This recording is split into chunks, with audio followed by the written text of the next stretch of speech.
Hello, and welcome to Healing Conversations with Alex. I am Dr. Alex Young, and thanks for joining in.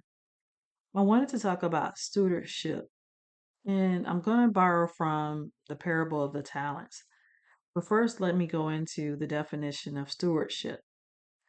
I actually looked this up on Google, and this is what I found. It says stewardship refers to the careful, responsible, and ethical management of resources entrusted to one's care.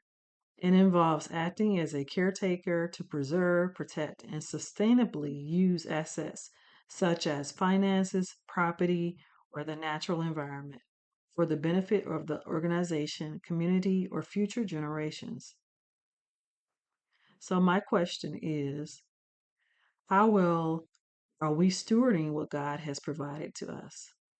And how well are we stewarding what we have in our hand right now, which is part of the first question?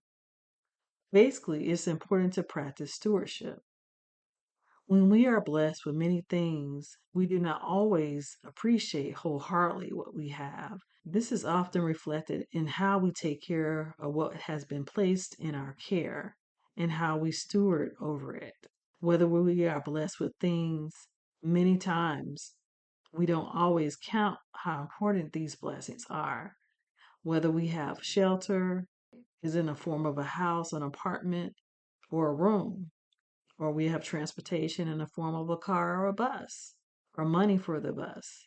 How we take care of those things, for example, keeping your house clean, keeping your automobile clean, or providing regular maintenance on that car or that home, or how we take care of our body, how we steward our body, how we eat, how we exercise. Those are all things which are given to us that we sometimes take for granted. We take for granted sometimes our healthy body. So, in short, it is important to be faithful over what we have in our possessions. For many or the few things that we have, we must steward them well. So, let's go back to this story.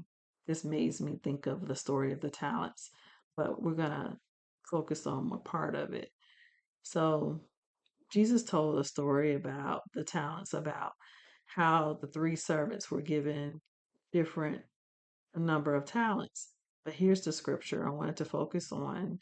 One servant actually didn't do anything with his talent and he actually buried it. And this is the Lord's response according to Matthew 25 and 21. Well, actually, I'm sorry, this is the response to the person, the servant that was given more and he did a lot with it and he prospered it and multiplied it. And this is the response that the Lord gave him in Matthew 25 and 21. And the Lord said to him, "Well done, thou good and faithful servant. Thou hast been faithful over a few things, and I will make thee ruler over many things. Enter thou into the joy of thy Lord." That's Matthew 25 and 21.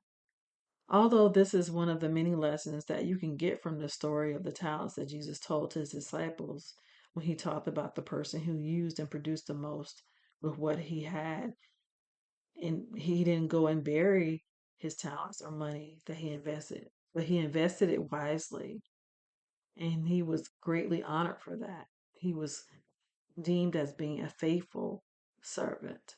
So, what happened to the person who had the most and he did the most with it? He was blessed with more. So go back and read the entirety of Matthew 25 and see what happened to the servant that buried what was given to him and he did nothing to multiply it. So I just want to kind of think about this a little bit. We can go back and kind of look at this. I think I might do a part two of this. But until then, I want you to kind of focus on what are you doing to steward the things that you have in your life that God has given to you. Let's meditate on this. And until next time, love, peace, and redemption.